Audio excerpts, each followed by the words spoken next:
Bom, pessoal, bom dia.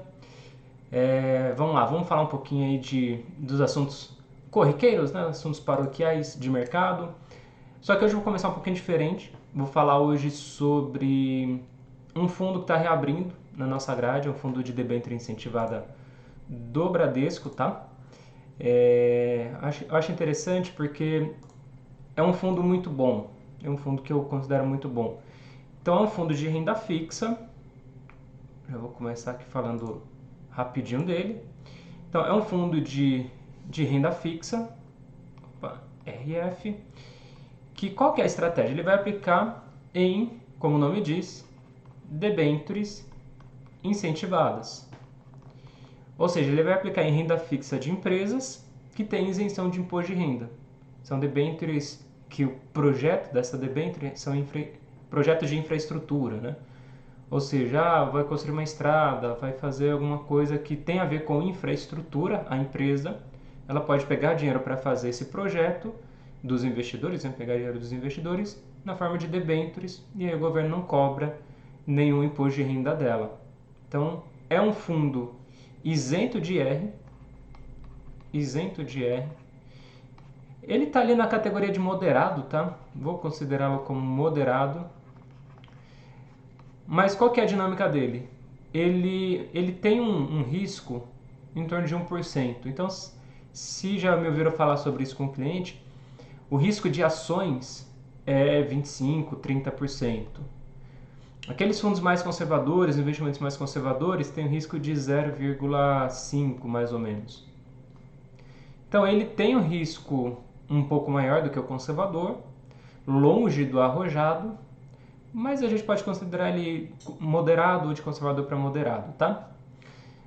Bom, por que esse risco, né? Porque ele tem momentos que ele pode ficar negativo. Então, em março do ano passado, que foi aquele caos total, o fundo ele ficou quase 2% negativo. Então, por isso que a gente não pode vender ele, falar dele como conservador, porque em momentos muito turbulento, são momentos bem diferentes no mercado, ele pode ficar negativo, tá?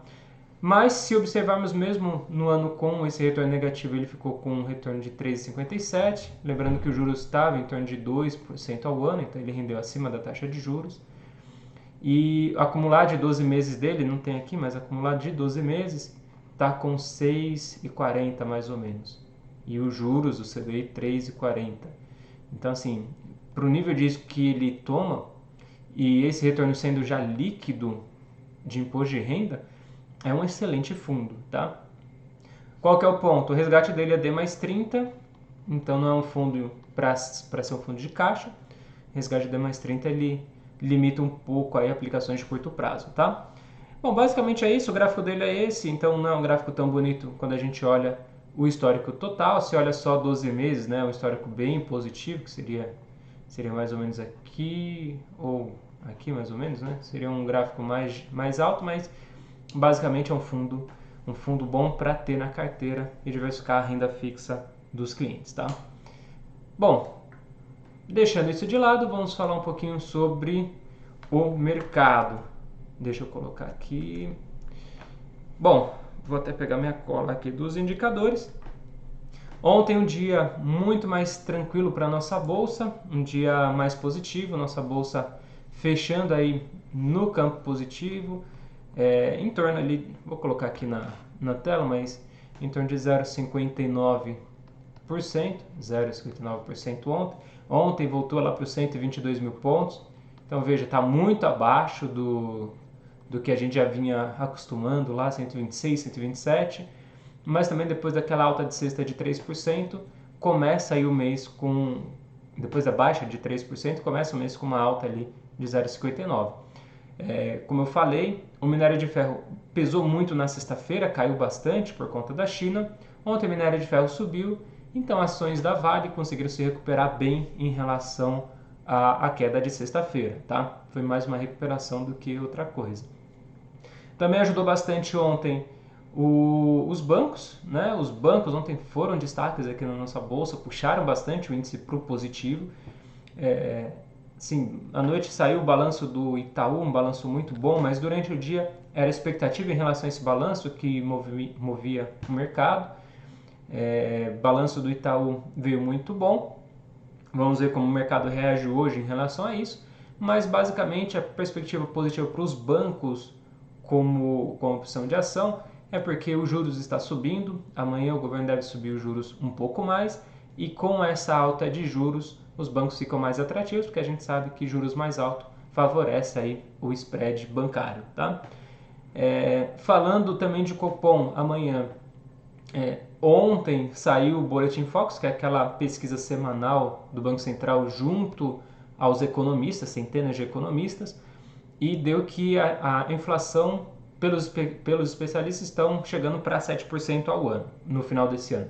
Qual que é o ponto disso? 7% ao ano já é uma inflação muito alta, e aí isso pressiona muito o governo a amanhã aumentar no mínimo 1% a taxa de juros, porque realmente a inflação está puxando bastante.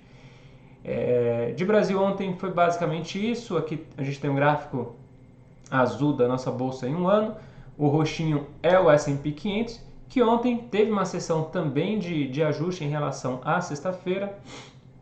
Começou muito bem, começou um dia muito positivo, só que durante o dia ele acabou derretendo um pouco. Não vou dizer derretendo, porque foi mais uma queda pontual em relação a Wall Street. Eles acabaram caindo 0,59, desculpa, 0,18 S&P 500. Vou colocar aqui no S&P 500, uma queda de 0,18.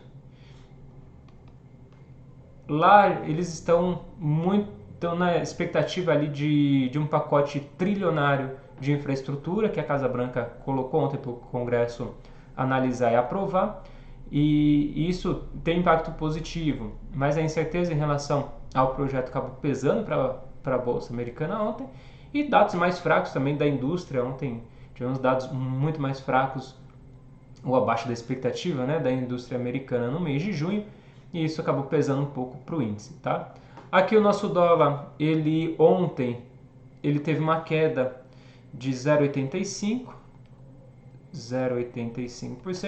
fechou a R$ 5,16 cada dólar, reais por dólar. E aí o reflexo mesmo da dinâmica, depois de ter subido muito na sexta, ontem foi um dia de ajuste, e também essa perspectiva de aumento de juros acaba, como eu sempre falo, pesando aí para um dólar mais baixo esse ano, tá bom? Bom, basicamente é isso, viu, gente? Muito obrigado, bom dia.